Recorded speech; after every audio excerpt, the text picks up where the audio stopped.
राजमाता जिजाऊ साहेबांना सर्वप्रथम अभिवादन। छत्रपती शिवाजी महाराज, राष्ट्रपिता ज्योतिराव फुले, राजर्षी शाहू महाराज, भारतरत्न डॉक्टर बाबासाहेब आंबेडकर, महाराणी अहिल्याबाई होळकर, सावित्रीबाई फुले या देशातील बहुजन समाजाला त्यांचे हक्क अधिकार मिळावेत म्हणून ज्या ज्या महामानवांनी प्रयत्न केले त्या सर्व महामानवांना मी सर्वप्रथम अभिवादन करतो। छत्रपती शिवाजी महाराजांच्या जन्मदिवसाच्या जमलेल्या सर्व भावंडांना, मान्यवरांना हार्दिक हार्दिक अशा सदिच्छा देतो। आज ज्ञानदा प्रकाशन आणि छत्रपती प्रतिष्ठानच्या वतीने हा जो अतिशय भव्य असा कार्यक्रम वाडा येथे आयोजित करण्यात आलेला आहे। या कार्यक्रमाला उपस्थित असलेले आमचे मार्गदर्शक आदरणीय महेश म्हात्रे सर, आयोजक युवराजजी ठाकरे, आमचे सन्मित्र संभाजी ब्रिगेडचे अध्यक्ष जुने आमचे मित्र शरद पाटील साहेब, तेजस भोईर, नितीनजी मोकाशी सर, विचारपीठावरील खूप नावं आहेत, सर्व मान्यवर, जमलेल्या माझ्या बहिणींनो आणि भावांनो, वेळ खूप झालेला आहे, मी आपला फार वेळ घेणार नाही। काही सूत्ररूपाने मुद्दे मी तुमच्या समोर मांडण्यासाठी आपल्या समोर उभा आहे। मी सर्वप्रथम आयोजकांचा हार्दिक हार्दिक अभिनंदन करतो की वाड्यासारख्या या शहरामध्ये गेली 18 वर्ष सातत्याने छत्रपती शिवाजी महाराजांचा जन्मोत्सव, जसं महेश म्हात्रे सर म्हणाले, ज्ञानाचा उत्सव म्हणून या ठिकाणी ही परंपरा सुरू केली, त्याबद्दल मी आयोजकांचे टाळ्या वाजवून आपण अभिनंदन करावं अशी मी आपल्याला विनंती करतो। ज्या साहित्यिकांचे इथे ग्रंथ प्रकाशित झाले, ज्यांचे सन्मान झाले, त्यांनाही मी सदिच्छा देतो, त्यांचे अभिनंदन करतो आणि त्यांच्या जीवनामध्ये प्रगती हो अशी जिजाऊंच्या चरणी प्रार्थना करतो। छत्रपती शिवाजी महाराज यांचा जन्मोत्सव आपण साजरा करत आहोत की 395वी छत्रपती शिवाजी महाराजांची जयंती आहे आणि योगायोगाने संविधानाचा अमृत महोत्सव सध्या आपल्या देशामध्ये सुरू आहे। जे संविधान बाबासाहेब आंबेडकरांनी लिहिलं ते सुद्धा 395 कलमाचंच आहे। 395 जयंतीच्या निमित्ताने छत्रपती शिवाजी महाराजांच्या भारतीय संविधानानुसार जो आपला देश गेली 75 वर्षापासून स्वातंत्र्यानंतर चालत आहे, त्या स्वातंत्र्यामध्ये जी मूल्य अंतर्भूत केलेली आहेत ती मूल्य व्यवस्था लोकशाही व्यवस्थेतून आपण निर्माण केलेली आहे का, याचं चिंतन छत्रपती शिवाजी महाराजांच्या जयंतीच्या निमित्ताने आपल्याला करावं लागणार आहे। छत्रपती शिवाजी महाराज किती महान होते, किती मोठे होते, त्यांचं जे जीवनचरित्र आहे हा काही एका व्याख्यानाचा विषय नाही। माझ्यासारख्या हजारो माणसांनी आपले आयुष्य खर्च केले तरी शिवाजी महाराजांचे गुण आणि त्यांचे सद्गुण सांगण्यामध्ये आमचं आयुष्य अपूर्ण पडेल इतकं महान काम छत्रपती शिवाजी महाराजांनी केलेलं आहे। आणि म्हणून या दृष्टिकोनातून बघत असताना मी काही पारंपरिक तुम्ही ऐकलेलं शिवचरित्र मी सांगणार नाही। आमचा नेहमी आग्रह गेल्या 30-32 वर्षापासून राहिलेला आहे की छत्रपती शिवाजी महाराजांचं लढाया पलीकडचं जे जीवनचरित्र आहे ते आपल्याला खऱ्या अर्थानं आता आधुनिक काळामध्ये समजून घेण्याची गरज निर्माण झालेली आहे। आम्ही नेहमी सांगत आलेले आहोत की शिवाजी महाराजांची वर्तमान प्रेरणा आपल्याला कोणती घ्यायची आहे आणि आज शिवाजी महाराज असते तर त्यांनी आपल्याला कोणता संदेश दिला असता आणि कोणत्या शत्रूच्या विरोधात आपल्याला लढायला लावलं असतं आणि कोणतं शस्त्र आपल्या हातात दिलं असतं याचा विचार करून शिवचरित्र आपल्याला समजावून घ्यावं लागणार आहे। आणि म्हणून शिवाजी महाराज हे डोक्यावर फिरवण्यापेक्षा अंतःकरणात आणि मस्तकात घेऊन त्यानुसार कृती करणारे स्त्री पुरुष मुलं आणि मुली तयार करणं हे नव्या युगाची खऱ्या अर्थानं गरज निर्माण झालेली आहे। मी आपल्याला हात जोडून विनंती करतो की छत्रपती शिवाजी महाराज देव नव्हते, छत्रपती शिवाजी महाराज हे माणूस होते तुमच्या आमच्यासारखे। शहाजी राजे आणि जिजाऊंच्या पोटी 400 वर्षापूर्वी जन्माला आले, त्यांच्या आई बापांनी शिवाजी राजावर असे संस्कार केले की त्या शिवाजी महाराजातून, जिजाऊ आणि शहाजी राजाच्या संस्कारातून एक युगनायक मानव कल्याणकारी असा छत्रपती शिवाजी राजा घडला, याचं श्रेय जिजाऊ आणि शहाजी राजाला जातं हे आपल्याला प्रेरणा म्हणून कायम समजून घ्यावं लागेल। छत्रपती शिवाजी महाराज हा एंटरटेनमेंट टाइमपासचा विषय नाही, हा आमचा जगण्याचा विषय आहे। आणि म्हणून आपण सर्वांनी शिवाजी महाराजांपासून आज कोणती प्रेरणा घेऊन आपल्याला पुढे जायचं आहे याचा गांभीर्याने विचार करावा लागेल, म्हणजे आपल्याला ही लढाई ज्ञानाच्या क्षेत्रात कशा प्रकारे उभी करता येईल हे आपल्याला समजून घेता येईल. दुर्दैवाने आपण जर बघितलं असेल तर आपल्या देशामध्ये छत्रपती शिवाजी महाराज हे आपल्या देशाचेच राष्ट्रपुरुष होते असं नाही. आपल्या देशात ते जन्माला आले, महाराष्ट्रात जन्माला आले, परंतु साऱ्या विश्वाने नतमस्तक व्हावं अशा प्रकारचं एक रयतेचं कल्याणकारी राज्य छत्रपती शिवाजी महाराजांनी निर्माण केलं. आज 400 वर्षानंतर सुद्धा लोकशाही प्रबळ देशामध्ये छत्रपती शिवाजी महाराजांच्या राज्याची आपल्याला आठवण व्हावी असं काय वेगळेपण महाराजांमध्ये होतं त्याचा आपल्याला नव्या पद्धतीनं खरं म्हणजे अभ्यास करावा लागेल. दुर्दैवाने तो अभ्यास करण्याच्या ऐवजी आपल्याकडे छत्रपती शिवाजी महाराजच नाही तर अनेक महापुरुषांना जाती धर्म आणि देशाच्या चौकटीमध्ये बंदिश करण्यात आले आहे. आणि अजून त्यापुढचं दुर्दैव असं आहे की अलीकडच्या काळात तर महापुरुषांना काही लोकांनी पक्षाचे कार्यकर्ते बदलून टाकले आहेत. म्हणून हा धोका आपल्याला ओळखावा लागेल की शिवाजी महाराज हे केवळ एका जाती धर्माचं नेतृत्व नाही तर ज्या ज्या लोकशाही क्रांत्या जगामध्ये झाल्या त्या लोकशाही क्रांत्याला प्रेरणा देणारा युगनायक राजा म्हणजे छत्रपती शिवाजी राजा होता. हे पहिल्यांदा आपल्याला समजून घ्यावं लागेल. आपल्या देशाचं राष्ट्रगीत ज्या गुरुदेव रवींद्रनाथ टागोरांनी लिहिलं ते एकदा जपानला गेले तेव्हा त्यांना प्रश्न विचारण्यात आला, तुम्ही ज्या भारत देशातून आलेले आहात त्या देशाची ओळख काय सांगाल? तर टागोर म्हणाले, माझ्या देशाची ओळख एका वाक्यात सांगायची असेल तर बुद्धाचं तत्वज्ञान आणि शिवाजी राजाचा पराक्रम ही माझ्या देशाची ओळख आहे. हा आपला भारत आहे, जगामध्ये देशाची काय ओळख आहे. आणि म्हणून नंतरच्या इतिहासकारांनी काय केलं यात मी जाणार नाही. महाराज किती पराक्रमी होते. आम्हाला सातत्याने लढाया सांगून एका धर्माच्या विरुद्ध हिंसक प्रतिमा तयार करून एक धर्मीय असा राजा बनवला गेला. त्या चौकटीतून महाराजांना काढून लोककल्याणकारी जे शिवरायांचं धोरण होतं, खरे जे चरित्र जगाला सर्व मानवी समुदायाला प्रेरणा देणार होतं ते आपल्याला जे महात्मा फुलेंनी सांगितलं, बाबासाहेबांनी सांगितलं, शाहू छत्रपतींनी सांगितलं, कृष्णराव गुरुवर्य अर्जुनराव केळुसकरांनी सांगितलं, ही जी काही मानवतावादी छत्रपती शिवाजी महाराजांची प्रेरणा आहे ती आपल्या आज मुला मुलींना खऱ्या अर्थानं सांगण्याची गरज निर्माण झालेली आहे. महाराजांच्या पराक्रमाचा जर विचार करायचा असेल तर त्या काळामध्ये शिवाजी महाराज जेव्हा रयतेची हे स्वराज्य उभं करत होते, हे स्वराज्य उभं करत असताना त्या काळामध्ये जेवढे शत्रू अस्तित्वात होते म्हणजे 70 ते 72% 75% भूभागावर मोगलांची सत्ता होती, औरंगजेबाची सत्ता होती. आपल्याकडे 5 वेगवेगळ्या शाळा होत्या. त्याच काळामध्ये पोर्तुगीज, डच, फ्रान्सिस आणि ब्रिटिशर्स हे लोक सुद्धा भारतामध्ये आलेले होते आणि या भारताच्या भूमीचे लचके तोडण्याचा प्रयत्न करत होते. अशा कालखंडामध्ये 18 पगड सर्वसामान्य जनतेतल्या लोकांना कष्टकऱ्यांना सोबत घेऊन एक स्वराज्याचं स्वप्न शिवाजी राजांनी उभं करण्याचा प्रयत्न सुरू केला होता. आणि हे करत असताना तत्कालीन सर्व शत्रू बरोबर शिवाजी राजांचा मुकाबला झालेला आहे. आणि म्हणून शिवाजी महाराज किती पराक्रमी होते हे इथल्या बाजार बुंगातल्या इतिहासकारांनी सांगण्यापेक्षा ज्यांच्याबरोबर महाराजांच्या लढाया झाल्या त्या शत्रूच्या इतिहासकारांनी ज्या समकालीन नोंदी केलेल्या आहेत त्या जरी आपण वाचल्या तर महाराजांचं शौर्य आणि पराक्रम आपण वेगळं सांगण्याची आवश्यकता भासणार नाही. एवढा हा पराक्रमी राजा होता. 1932 साली डॉक्टर बाळकृष्ण नावाचे इतिहासकार जे मुलतानमध्ये जन्माला आले होते, ते आता पाकिस्तानमध्ये आहे मुलतान.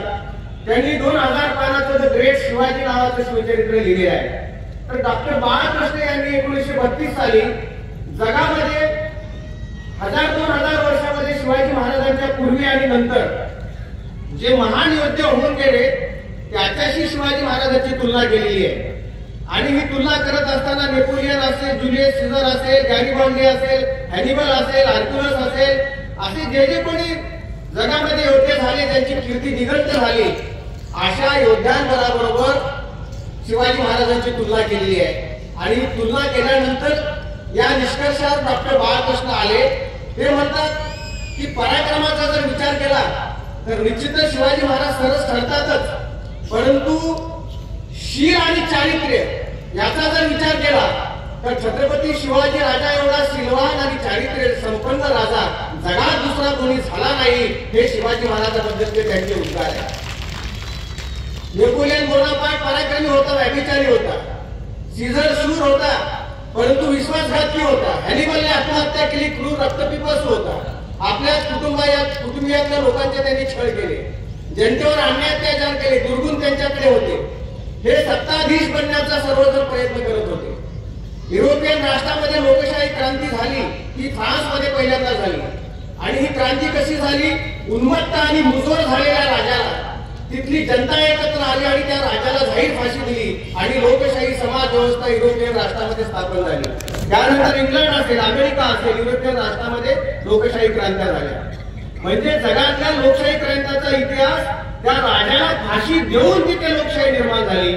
आणि जगातला एकमेव असा शिवाजी राजा आहे की जिथे लोकांनी स्वतःचं बलिदान दिलं आणि आपल्या राजाला जिवंत ठेवलं. तो राजा म्हणजे छत्रपती शिवाजी राजा.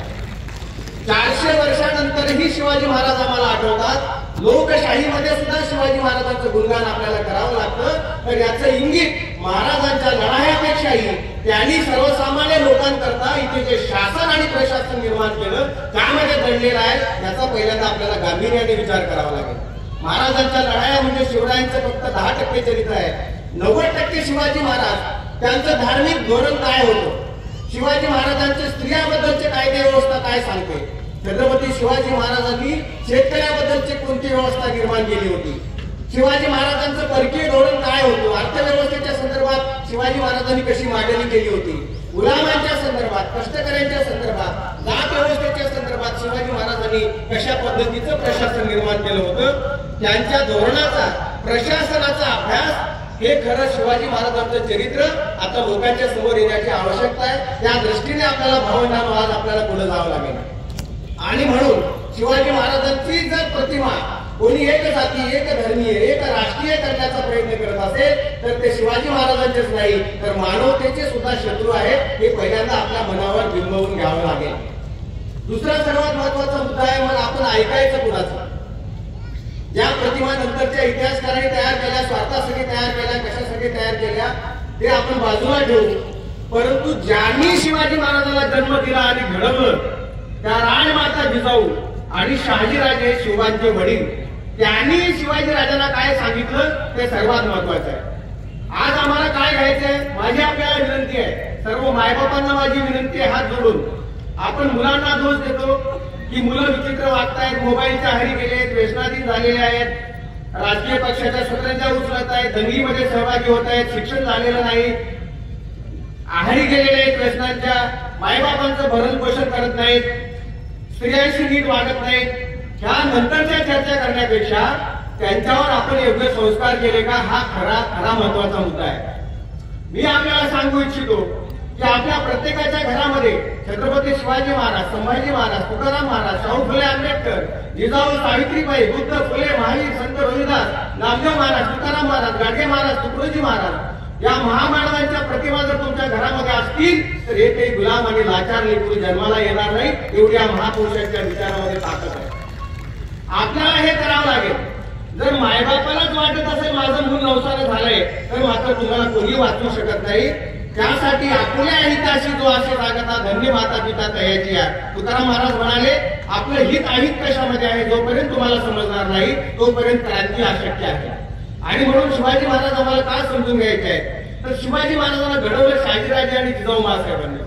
आणि हे घडवत असताना शिवाजी महाराजांना सावत्रभाऊ होते गणपती राजे, त्यांच्यासाठी तंजावरला राज्य निर्माण केलं. शिवाजी महाराजांचे मोठे भाऊ संभाजी राजे त्यांच्यासाठी बेंगलोरला राजधानी केली. आणि 12 वर्षाचे शिवबा आणि तरुण जिजाऊ राणीसाहेब यांना शहाजी राजांनी त्या काळात 2000 किलोमीटर दूर पुण्याला पाठवले.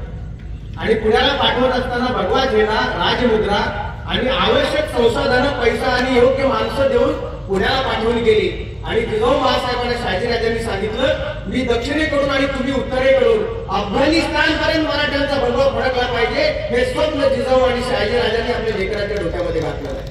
मायबाप कसे असावेत? जिजाऊने शिवबाला सांगितलं शिवबा आकाशात बघा काय दिसते, चंद्र आणि सूर्य आहे. जिजाऊ म्हणाला शिवबा तुम्हाला असं राज्य निर्माण करायचं आहे या चंद्र सूर्याचा प्रकाश जिथपर्यंत जात असेल त्या भूभागापर्यंत तुम्हाला तुमचं स्वराज्य निर्माण करायचं आहे. ही खरी जिजामाता, जगन्माता, हीच भवानी होती, हीच दुर्गा होती. ही आपल्या लेकराच्या पाठीशी उभी राहिली म्हणून छत्रपती झाले. म्हणून जिजाऊ आम्हाला पहिल्यांदा समजून घ्यावी लागतील. जिजाऊने हे सांगितलं स्वप्न बघा, मोठी स्वप्न बघून पोरांच्या पाठीशी उभं राहा. आज मायबापांना विनंती आहे तुम्हाला मुलांना काही छत्रपती व्हा म्हणून सांगायची गरज नाही, परंतु या देशातलं सर्वोच्च पद प्राप्त कर हे सांगण्यासाठी आता आईबापाची गरज आहे. आपल्या मुलांच्या डोक्यामध्ये हिंसेचे विचार घालण्यापेक्षा, धर्मांधतेचे विचार घालण्यापेक्षा, जातीयतेचे विचार घालण्यापेक्षा या देशातली सर्वोच्च ज्ञान सत्ता, अर्थसत्ता, मीडिया, प्रचार प्रसार माध्यम हे नवेचे नवे गडकोट तयार झालेले आहेत की माझ्या लेकरा तू माझ्या पोटी जन्माला आलेला असतील तर ह्या सर्वोच्च पदावर जाण्याचं माझं स्वप्न माझ्या हयातीत पूर्ण कर, ही हा संदेश आपल्याला आज शिवचरित्रामधून द्यायचा आहे. आणि म्हणून शिवाजी महाराज आमच्या असंख्य हजारो पिढ्यांना प्रेरणा देणारे आहेत. या कम्युनिस्ट व्यवस्थेने राज्य व्यवस्था नाकारली तेव्हा श्रीपाद आंबेडकर डांग्यांसहित कॉम्रेड पानसऱ्यापर्यंत सगळ्यांनी विदेशी कम्युनिस्टांना सांगितलं की तुमचे राजेशाहीचा विरोध ठीक आहे, पण छत्रपती शिवाजी महाराजांना स्वीकारल्याशिवाय कुठलीही लोकशाही निर्माण होऊ शकत नाही. हे शिवचरित्राच्या राज्यव्यवस्थेचं मुख्य व्यवस्थेचं प्रतीक आहे. ही ताकद आहे शिवाजी महाराजांच्या विचाराची. 12व्या वर्षी राजमुद्रा शहाजी राजांनी दिली शिवबाला. ही राजमुद्रा स्वतः शहाजी महाराजांनी तयार केलेली आहे. हे मुलांना सांगा. शहाजी राजे संस्कृत आणि 12 भाषांचे जाणकार आणि महापंडित होते. जयराम पिंडे नावाच्या शिवभारत नावाच्या ग्रंथामध्ये समकालीन कवीने लिहून ठेवलेला आहे, परमानंदाने लिहून ठेवलेला आहे शिवभारत. त्या परमानंदाने लिहिले की किती विद्वान शहाजी राजे होते. आपल्या मुलासाठी राजमुद्रा संस्कृत मध्ये शहाजी महाराजांनी तयार केली. आणि ही राजमुद्रा देताना काय सांगितलं शहाजी महाराजांनी की शिवबा जा मराठ्यांचं राज्य निर्माण करा, शिवबा जा केवळ हिंदूंचं राज्य निर्माण करा, केवळ महाराष्ट्रापुरतं राज्य निर्माण करा, भारतापुरतं निर्माण करा. काय सांगितलं शहाजी महाराजांनी? शहाजी महाराजांनी सांगितलं प्रतिपचंद्र लेखेवर वर्धिष्ठू विश्ववंदिता शहा सुतो शिवशैषा मुद्रा भद्राय राजते. म्हणजे शिवबा जा आणि असं राज्य निर्माण करा. वर्धिष्ठू विश्ववंदित प्रतिपचंद्र लेखेवर वर्धिष्ठू विश्ववंदिता म्हणजे सारं विश्व तुमच्याकडे नतमस्तक झालं पाहिजे. साऱ्या विश्वाला प्रेरणा देणारं तुम्ही राज्य निर्माण करा. ही खरी जिजाऊची आणि शहाजीराजांची शिकवण आहे. इथे राष्ट्राची सीमा नाही, इथे भौगोलिक सीमा नाही. काही लोक म्हणतात की चंद्रसूर्य असेपर्यंत शिवाजी महाराजांचं नाव राहील. मी तर त्याच्यापुढे जाऊन असं म्हणतो एखाद्या वेळी चंद्रसूर्यही जातील पण शिवाजी महाराजांचं नाव या पृथ्वी तलावून कधीच पुसलं जाणार नाही. इतका महान राजा म्हणजे शिवाजी राजा. पण दुर्दैव या देशाचा असा आहे की आम्ही जेवढे वाद या देशामध्ये शिवाजी महाराजांबद्दल लावले की शिवाजी महाराज साक्षर होते की निरक्षर होते याच्यावर 60-70 वर्ष वाद झालेला आहे. शिवाजी महाराजांच्या चित्राचा वाद आहे, गुरुचा वाद आहे. आणि सर्वात वाईट गोष्ट कोणती असेल तर शिवाजी महाराजांच्या पितृत्वाची सुद्धा चर्चा आपल्या देशात झाली. आता एकच वाद शिल्लक आहे, शिवाजी महाराज या देशात जन्माला आले की नाही म्हणजे त्यांचं कोट कल्याण होईल अशा प्रकारची परिस्थिती आहे. तर शिवाजी महाराज राष्ट्रपुरुष आहेत. अरे प्रबोधनाथ ठाकरे म्हणाले मला देव धर्म काही माहिती नाही परंतु मला एवढं नक्की माहिती आहे की एक शिवाजी म्हटल्यानंतर 33 कोटी देवाचे फलटण बाद होते. असा शक्तिशाली महापुरुष कोण असेल तर तो छत्रपती शिवाजी राजा. आणि म्हणून हे शिवाजी महाराजांच्या स्वराज्य व्यवस्थेचं वैशिष्ट्य आहे. असा राजाबद्दल जर अशा प्रकारची कटकारस्थाने या देशात केली जात असतील तर त्याही भावंडांना आमचं आव्हान आहे की काय शिवाजी महाराजांनी तुमचं वाटोळं केलं. आणि म्हणून अखिल मानव जातीला आपल्याला जोडवायचं असेल तर आपल्याला ह्या विषमतावादी व्यवस्थेतून बाहेर पडायचं असेल तर आपल्याला हा शिवरायाचा मानवतावादी विचार घेऊनच पुढे जावं लागेल. ज्ञानाचा विचार घेऊनच पुढे जावं लागेल. आणि नवी आव्हानं जर आपण समजून घेतली नाही तर खरा संघर्ष निर्माण होण्याची शक्यता आहे. आणि म्हणून आपण या पद्धतीने जर नव्या विचाराने नव्या व्यवस्थेकडे जाण्याचा प्रयत्न करू तर खरे शिवाजी महाराज आम्हाला समजतील. त्या दृष्टीने आपल्याला विचार करावा लागेल. शिवाजी महाराजांच्या ज्या वेगळेपणाच्या संदर्भात आपण चर्चा करतो. माझी आपल्याला विनंती आहे, मायबापांना विनंती आहे की तुम्ही या पद्धतीने मुलांच्या डोक्यामध्ये हा विचार घातला पाहिजे. शाहीर अमर शेख नावाचा शाहीर आहे, त्याने असं म्हटलेलं आहे पेरावर तेच पीक येतं जगाची रीत, पेरावर तेच पीक येतं जगाची रीत, नव नाही त्यात शहाजीने पराक्रम पेरला शिवाजी सर्जा अवतरला. आला आला शिवाजी आला योग्य समयाला लाल जनतेला जिजाने दिला. मराठ्यांनो करारे जय जयकार थोर त्याचे उपकार तुमच्यानं नाही फिटणार. अशी जगन्माता जिजाऊ ही या देशातली खरी भवानी दुर्गा आणि अंबाई आहे. आणि म्हणून आजच्या स्त्रीने सावित्री अहिल्या आणि जिजाऊ बनून त्या व्यवस्थेला विषमतेला नख लावून स्वराज्याचं स्वप्न आपल्या सुपुत्राच्या किंवा कन्येच्या माध्यमातून निर्माण करावं लागेल, ही खरी शिवाजी महाराजांना आदरांजली ठरणार आहे. त्या पद्धतीने आपल्याला गांभीर्याने भावंडानं पुढे जावं लागेल. म्हणून शिवचरित्र आज आपल्यासाठी महत्वाचं आहे. त्या काळातल्या व्यवस्थेचा विचार केला, शासन प्रशासनाचा विचार केला, तर किती काळाच्या पुढे महाराज होते. म्हणजे बहुभाषिकतेचा साधा मुद्दा जर घेतला, असं कोणतं क्षेत्र आहे 50 वर्षाचं आयुष्य फक्त छत्रपती शिवाजी महाराजांना लाभलं. या 50 वर्षाच्या काळामध्ये त्यांनी जी धोरणांची अंमलबजावणी केली, 16व्या वर्षी तोरणा घेतला आणि 30-32 वर्षाच्या कालखंडामध्ये इतकं अभेद्य अशा प्रकारचं स्वराज्य निर्माण केलं, याचं खरं म्हणजे जगात त्याच्यापेक्षा मोठं कोणतं आश्चर्य असू शकतं. हे छत्रपती शिवाजी महाराजांनी केलं आणि कोणाच्या माध्यमातून केलं. शिवाजी महाराज ग्रेट का आहेत, तर बाळकृष्णाने असं म्हटलेलं आहे की शिवाजी महाराज ग्रेट का आहेत, तर शिवाजी महाराजांचे एक वेगळं वैशिष्ट्य असं आहे की शिवाजी महाराजांनी कोकरांचं रूपांतर सिंहामध्ये केलं. आज सुद्धा तुम्हाला पुढे जायचं असेल तर शिवाजी महाराजांच्या विचारानं काय बदल होऊ शकतो, तर शिवाजी महाराजांच्या विचारानं व्यवस्थेशी, विषमतेशी, धर्मांधतेशी, जातीवादाशी आणि अज्ञानाशी लढणारा महायोद्धा घडू शकतो. हा नवा विचार आपल्या मुलामुलींच्या डोक्यामध्ये आपण घातला तर शिवचरित्राची खरी प्रेरणा मिळाली असा त्याचा अर्थ होईल. आणि म्हणून ही जी काही संकल्पना आहे शिवाजी महाराजांच्या राज्य व्यवस्थेची, जगभर त्याचा अभ्यास झालेला आहे. अनेक लोकांनी शिवाजी महाराजांच्या व्यवस्थेचा लढ्याचा अभ्यास करून लोकशाही क्रांत्या जगामध्ये केलेल्या आहे. एकच उदाहरण तुम्हाला सांगतो म्हणजे आपल्याला पटेल की माझं एकदा कोल्हापूरला व्याख्यान होतं. कोल्हापूरच्या शिवजयंतीच्या व्याख्यानामध्ये उदयसिंग गायकवाड नावाचे खासदार होऊन गेले. काही जुन्या लोकांना माहित असेल, काँग्रेसचे खासदार होते, आता ते आपल्यामध्ये नाही. ते माझ्या व्याख्यानाचे अध्यक्ष होते आणि मी माझ्या व्याख्यानामध्ये छत्रपती शिवाजी महाराजांच्या संदर्भातला फिडेल कॅस्ट्रोचा किस्सा संदर्भ देऊन सांगितला की जेव्हा अमेरिकेने सगळ्या जगावर दादागिरी लागली पण कॅस्ट्रोने अमेरिकेला जुमानलं नाही, आपली व्यवस्था अबाधित ठेवली, तेव्हा त्याच्या पाठीमागे छत्रपती शिवाजी महाराजांची प्रेरणा आहे असं सांगितल्याचं उदाहरण दिल्यानंतर माझ्या भाषणानंतर गायकवाड सरांनी, खासदार उदयसिंग गायकवाडांनी भाषण केलं आणि त्यांनी त्यांच्या आयुष्यातली आठवण सांगितली. ते म्हणाले की पहिल्यांदा खासदार झालो होतो, इंदिरा गांधीने मला तिकीट दिलं होतं आणि त्या काळामध्ये काँग्रेसचं 18 खासदाराचं एक शिष्टमंडळ क्युबाला गेलेलं होतं. परंतु इंदिरा गांधीपेक्षा जगात कोणी मोठं आहे मला माहिती नव्हतं, मला केस्टोन क्युबा माहित नव्हता. आमचा दौरा अर्धा दिवस क्युबामध्ये राहिला. आम्ही जेव्हा परत यायला निघालो तर विमानतळावर एक क्युबाचा लष्करी अधिकारी आला आणि तो म्हणाला की याच्यामध्ये उदयसिंग गायकवाड कोण आहे. ते म्हणाले मी इथून उभा राहिलो तर त्या अधिकाऱ्याने सांगितलं की तुम्हाला ताजमहल विमानतळ सोडता येणार नाही. ते म्हणले कशासाठी, तर या देशाचे जे राष्ट्राध्यक्ष फिडेल कॅस्ट्रो आहेत तुम्हाला भेटायला येणार आहे. ते म्हणले मी एकदम घाबरलो की मला कशासाठी थांबवलं, ते मला तो विमान निघून जाईल. तेव्हा त्या अधिकाऱ्यांनी सांगितलं कॅस्ट्रोच्या इशाऱ्याशिवाय, त्यांच्या आदेशाशिवाय या देशाचं पाच सुद्धा हलत नाही, तुम्ही काळजी करू नका, तुम्हाला भेटावंच लागेल. त्यांनी सांगितलं एक अर्धा पाऊण तासाच्या नंतर एक भिपाड व्यक्ती म्हणजे कॅस्ट्रो त्या ठिकाणी आला आणि कोण आहे उदयसिंग गायकवाड म्हटल्यावर त्यांनी एकदम हृदयाला आलिंगन दिलं आणि म्हणाला की छत्रपतींच्या भूमीतून आला म्हणून मी तुम्हाला भेटायला आलो, याचा मला आज अभिमान वाटतो. हे फिडेल कॅस्ट्रोचे उद्गार उदयसिंग गायकवाडांनी सांगितले. मी फक्त उदाहरण आपल्या एवढ्यासाठी दिलं की जगामध्ये शिवरायांची कीर्ती दिगंत आहे, परंतु आपल्या देशामध्ये अशा प्रकारचा अपप्रचार करणारे, आताच महिनाभरापूर्वी कुठल्या तरी एका कलाकाराने सांगितलं की शिवाजी महाराज आग्र्यावरून लाच घेऊन निघून आले. तुम्ही विचार करा, लाच हा शब्दाचा खरंच जन्म तर झाला होता का त्या काळामध्ये?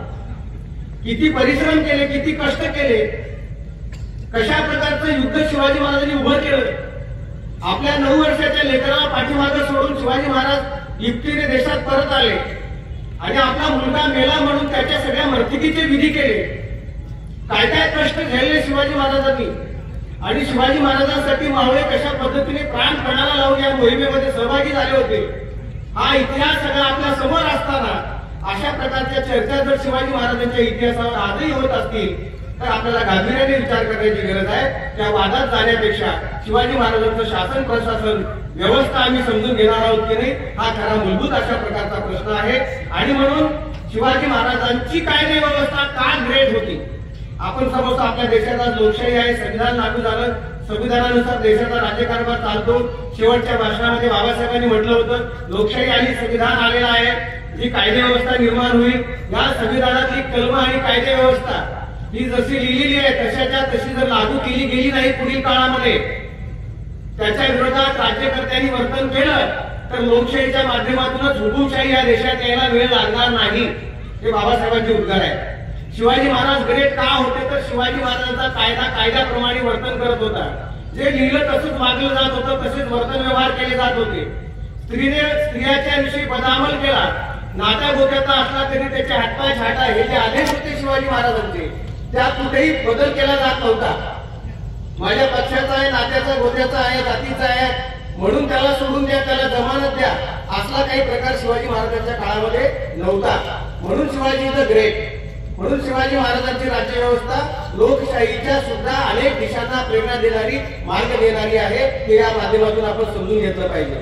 अनेक कलाकारांना, शाहिरांना, लेखकांना, संशोधकांना, अनेक लढाया करणाऱ्या योद्ध्यांना, सर्वसामान्य रयतेला ज्या पद्धतीचं प्रशिक्षण शिवाजी महाराजांनी दिलं, ज्या संधी उपलब्ध करून दिल्या, तो खरा एक आगळा वेगळा व्यक्तिमत्व असलेला हा राजा आपल्याला पुन्हा एकदा नव्याने समजून घ्यावा लागेल.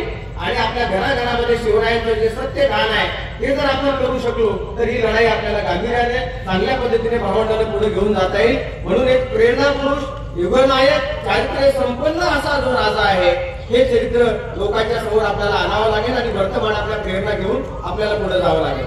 छोटासा जरी विचार करायचा असेल तर काळाच्या किती पुढे शिवाजी महाराज विचार करत होते. जे लोक नंतरच जाऊ द्या पण ज्यांनी उस्ट्रीट आहे, हेनरी ऑब्जिंडन आहे, निकोला मानुची आहे किंवा मुल्ला नसरती आहे, काफी खान आहे, साकी मुश्किल खान आहे, भीमसेन सक्सेना आहे, ईश्वरदास नागर, जे समकालीन लोक ज्यांनी शिवाजी महाराजांना बघितलेलं आहे त्यांनी शिवाजी महाराजांबद्दल काय लिहिलेलं आहे, काय उद्गार काढलेले आहे शासन प्रशासनाच्या व्यवस्थेबद्दल. म्हणजे साहित्यकाराच्या छाप्यामध्ये किंवा इतर मुस्लिम इतिहासकारांनी, ब्रिटिश इतिहासकारांनी महाराजांच्या बद्दल, स्तुती दाक्षिण्याबद्दल जे लिहून ठेवलेलं आहे ते कागदावर कोरून ठेवावं अशा प्रकारचं आहे. म्हणजे मोगलांच्या इतिहासकारांनी लिहून ठेवलेलं आहे की आमच्या स्त्रिया आमच्या घरादारातल्याही पेक्षा मराठ्यांच्या राज्यामध्ये सुरक्षित आहेत. हे शिवाजी राजांचं अभय अशा प्रकारचं शासन आहे. हे महाराजांच्या राज्याचं वेगळं वैशिष्ट्य आहे. आज कुठे स्त्रीला सुरक्षितता राहिली आहे? कोणता कायदा न्याय देतो? अत्याचार होतात, किती निकाल लागतात, किती न्यायनिवाडे होतात, किती गुन्हेगार मोकाट फिरतायत समाज व्यवस्थेमध्ये आणि आम्ही त्याच व्यवस्थेमध्ये गुरुफटून पडलेले आहोत. आणि म्हणून तुकाराम महाराज म्हणाले तुझे आहे तुझं पाशी परी तू जागा चुकला अशी. शिवाजी महाराजांसारखा युगनायक राजा जगात कुठे जन्माला आलेला नाही. उदासारखा तत्वज्ञ भारताबाहेर कुठे नाही. शाहू सारखा राजा, तुकारामासारखा संत, नामदेवासारखा, महावीरासारखा तत्ववेत्ता, बाबासाहेब, शाहू छत्रपती, सयाजीराव महाराज गायकवाड, छत्रपती संभाजीराजे असे अनेक माणसं आपल्या देशामध्ये निर्माण झाले. आपल्या कष्टकरी, श्रमकरी बहुजन समाजात जन्माला आले. हे आपलं महत् भाग्य म्हणायला हवं. अशा महापुरुषांचे विचार घेऊन जर आपण त्या सर्व सत्ता काबीज करू शकलो नाही तर आपल्याला शिवाजी महाराज समजले नाही. हा आपला करंटेपणा आहे. आणि म्हणून वर्तमान काळामध्ये आज आपल्या देशाची व्यवस्था बघितली तर शिवाजी महाराजांना अभिप्रेत असलेल्या सत्ता स्थानामध्ये या देशातल्या कष्टकरी श्रमकऱ्यांची मुलं आहेत का याचा तुम्ही विचार करा. आज 10 लोकांकडे देशाची 90% संपत्ती आहे. टाटा, बिर्ला, अंबानी, मफतलाल, गोदरेज हे 4-5 लोक एकत्र आले तर हा देश विकत घेऊ शकतात. 140 कोटी लोक आणि 10 लोक एका बाजूला आहेत. त्या संपत्तीचं विकेंद्रीकरण होण्याच्या ऐवजी एकाकडे हा पैसा आला कसा? आज कुठे अर्थशास्त्र डेव्हलप झालेलं आहे? सर्वसामान्य व्यक्तीची काय अवस्था आहे? गाव खेड्यामध्ये कुठे शाळा आली? जागतिकीकरणानंतर हा माणूसच उद्ध्वस्त व्हायला आलेला आहे. अशा कालखंडामध्ये शिवाजी महाराजांनी ज्या स्वतःच्या रयतेचा विचार करून कायदे व्यवस्था बनवली त्याचा गांभीर्याने विचार करावा लागेल. 1677 साली महाराज किती काळाच्या पुढे होते? 2000 वर्ष पुढे होते शिवाजी महाराज. आज मानवता नव्या गोष्टीचा आपण विचार करतो पण 400 वर्षापूर्वी त्यांचं शासन प्रशासन कसं होतं? सत्ता अधिक करुणा असे तर लोककल्याण निर्माण होतो आणि सत्ता आणि स्वार्थ आला तर विकृती, हिंसा आणि क्रोध जन्माला येते. सत्ता ही लोकहितासाठी कशी वापरावी शिवाजी महाराजांनी सांगितलं. हे राज्य व्हावं ही स्त्रीची इच्छा, हे रयतेचं राज्य आहे, भोसल्यांचं राज्य आहे असं कुठल्याही कागदपत्रात नाही. आपल्याकडे साधं संडास जरी बांधला तर अमुक अमुक स्मरणार्थ म्हणून त्यावर नाव लिहिलं जातं. हजारो किल्ले उभे केले, अनेक व्यवस्था निर्माण केल्या, पण कुठेही शिवाजी महाराजांनी आपलं स्वतःचं नाव जे आहे भोसल्यांचं राज्य आहे असं कुठं म्हटलेलं नाही. हे रयतेचं राज्य आहे. अशा प्रकारच्या सद्भावना, इतका व्यवहारिक, इतका नीतिमान राजा, त्या राजाबद्दल जर या देशामध्ये अशा प्रकारची कारस्थाने केली जात असेल तर आपला दोष काय याचं सुद्धा एकदा चिंतन करण्याची गरज निर्माण झालेली आहे. आज ज्या काही धर्मनिरपेक्षतेच्या संकल्पना नव्या आपण विचार करतो, त्या काळामध्ये स्वतःचा धर्म पाळून सुद्धा इतरांच्या धर्माला सन्मान देऊन एका वेगळ्या पद्धतीने धर्माच्या पलीकडे निर्णय कसे घेऊ शकतात, घेता येऊ शकतात, हे त्या काळात शिवाजी महाराजांनी दाखवून दिलेलं आहे. धर्म सांगत होता समुद्रात जायचं नाही, निर्वंश होईल, परंतु त्या धर्माच्या माध्यमातूनच ह्या धर्मातल्या चुकीच्या कल्पना नकार देऊन छत्रपती शिवाजी महाराजांनी भारत देशाचं पहिलं आरमार उभं केलं, सिंधुदुर्ग किल्ला उभा केला. हे महाराजांचं वेगळेपण आहे. अमावस्याला लढाया केल्या, मुहूर्त बघितला नाही, पंचांग बघितला नाही, तिथी बघितली नाही. त्या काळामध्ये सर्वसामान्य कष्टकरी श्रमकरी लोकांना सोबत घेऊन त्यांना महायुद्ध बनवलं. हे शिवाजी महाराजांचं वेगळेपण आपण कधी समजून घेणार आहोत की नाही. ज्या साक्षरते निरक्षरतेवर चर्चा केली गेली त्याबद्दल तर आपल्याला एकच उदाहरण मी आपल्याला देऊ इच्छितो, फार खोलात जात नाही. आपल्याला माहिती आहे मुल्ला नसरती किंवा हेनरी ऑब्जिंडल, ब्रिटिशांच्या अनेक प्रत्यक्षदर्शी लोकांनी लिहून ठेवलेलं आहे. मिर्झा राजा जयसिंगाचं एक पत्र औरंगजेबाला लिहिलेलं आहे की आग्र्याला जेव्हा शिवाजी महाराज कैदेत होते तेव्हा एक पत्र इथून मिर्झाने पाठवलं आणि त्या पत्रात मिर्झा जयसिंगाने असं लिहिलेलं होतं की हे आलमगीर औरंगजेब, तुला जर असं वाटत असेल की मराठ्यांचा राजा छत्रपती शिवाजी आपल्या कब्जात सापडलेला आहे आणि हे राज्य जे गिळंकृत करायचे तू स्वप्न बघत आहेस, त्या राजाला ठाण मारल्यावर हे मराठ्यांचं राज्य माझ्या ताब्यात येईल असं तुला वाटत असेल, हे पहिलं डोक्यातून काढून टाक हे आलमगीर, की शिवाजी महाराजांना जरी मारलं तरी रयतेचं राज्य निर्माण करण्यापासून कोणीही आता रोखू शकत नाही. कारण या महाराष्ट्रातल्या भूमीतला प्रत्येक माणूस म्हणजे प्रति शिवाजी तयार झालेला आहे. ही ताकद छत्रपती शिवाजी महाराजांची. प्रत्येक 6 महिने शिवाजी महाराज आग्र्याला होते. मेला अशी आवळी उठली पण स्वराज्यामध्ये गद्दारी झाली नाही, कोणी फितूर झाला नाही. अनेक लोकांनी लिहून ठेवलेलं आहे महाराजाचं सर्वात मोठं वैशिष्ट्य काय असेल तर शिवाजी महाराजांचं हेर खातं. शिवाजी महाराजांच्या हेर खात्यासारखं हेर खातं त्यावेळेस ब्रिटिशांकडे सुद्धा नव्हतं. शिवाजी महाराजांचे जे काही अधिकारी हेर खात्यामध्ये होती, एकाची दुसऱ्याला ओळख नव्हती. ईडी असेल, सीबीआय असेल, रा असेल, LIB असेल, पोलीस प्रशासन असेल, हे सगळे नावं आपल्याकडे जाहीर होतात, माहीत असतात. परंतु त्या काळामध्ये गुप्तहेर खात्यातल्या माणसाची एका माणसाची दुसऱ्याला ओळख सुद्धा नव्हती. फक्त एक नाव आपल्या समोर येतं, ते कोणाचं येतं? बहिर्जी नाईक. आता तुम्ही मला सांगा, बहिर्जी नाईक हेर खात्याचे प्रमुख होते. कुठल्या समाजातून आले होते? रामोशी समाजातून आले होते, आदिवासी समाज आहे. आता बहिर्जी नाईकाच्या पूर्वी माणूस निर्माण झाल्यापासून त्यांच्या समाजामध्ये असा कोणी माणूस तयार झाला होता का? असा कोणी माणूस तयार झाला नव्हता. पण शिवाजी महाराजांनी तो तयार केला.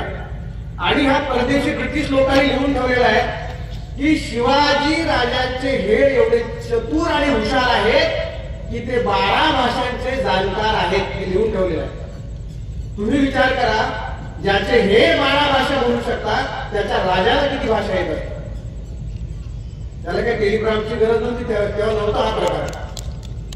त्या राजाला किती भाषा येत असतील? अरे जेव्हा ब्रिटिशांशी बोलायच्या इंग्रजीमध्ये संवाद केलेला आहे, फारसीमध्ये संवाद करतायत संभाजीराजे, संस्कृतमध्ये शहाजीराजे बोलतायत, तमिळ, तेलुगू, कन्नड, मल्याळम, आदिवासी, गोंडी, भिलवंडी सगळ्या भाषा बोलणारा राजा. तुकाराम महाराज उभे म्हणाले नाही आम्हा घरी घर शब्दांची रत्न, आणि म्हणून हे शब्दांचं खरं रत्न आणि शस्त्र काय असतं हे वर्तमानातून छत्रपती शिवाजी महाराजांनी दाखवून दिलं. अरे ज्या हेर खात्यामध्ये कोणते लोक होते? 18 पगार जाती, तेलीतावळ, कुंभार, चांभार, वडार, पाशे पारधी, डोंगरी पारधी, आदिवासी, तेलवाले, मुंडीबैलवाले, घुबडवाले, माकडवाले, गोंधळी, भराडी, ज्यांना समाज व्यवस्थेनं दूर ठेवलेलं आहे, अस्पर्श ठरवलेलं आहे, सन्मान दिलेला नाही, धर्मव्यवस्थेने अधिकार दिला नाही, अशा अधिकार वंचित समूहातले लोक महाराजांच्या हेर खात्यामध्ये होते. आणि महाराजा एवढा हेर खातं इतकं सर्वश्रेष्ठ हेर खात्या जगात कुठलेही नव्हतं.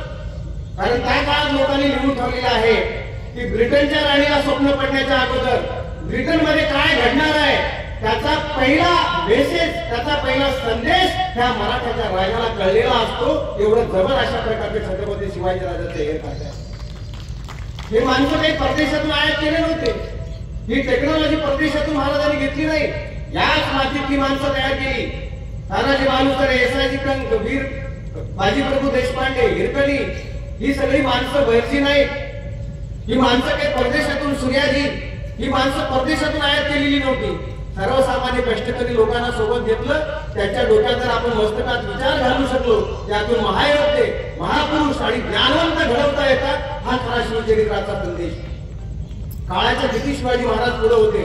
आज जसे दावोसला जाऊन आपलं सरकार करार करून फॉरेन इन्व्हेस्टमेंट भारतामध्ये आणतंय, या आमच्याकडे गुंतवणूक करा, आमच्या शेतकऱ्यांच्या जमिनी फुकट घ्या, आम्ही वीज देऊ, लाईट देऊ, ह्याला डम्पिंग ग्राउंड करा या भारताला, इथे उत्पन्न काढा, तुमचे विमानं बनवा, गाड्या बनवा, जहाज बनवा, परदेशात विका, आमचा पैसा घेऊन जा, आम्ही तिथे वाचमान राहू, आमच्या जमिनी उद्ध्वस्त होतील.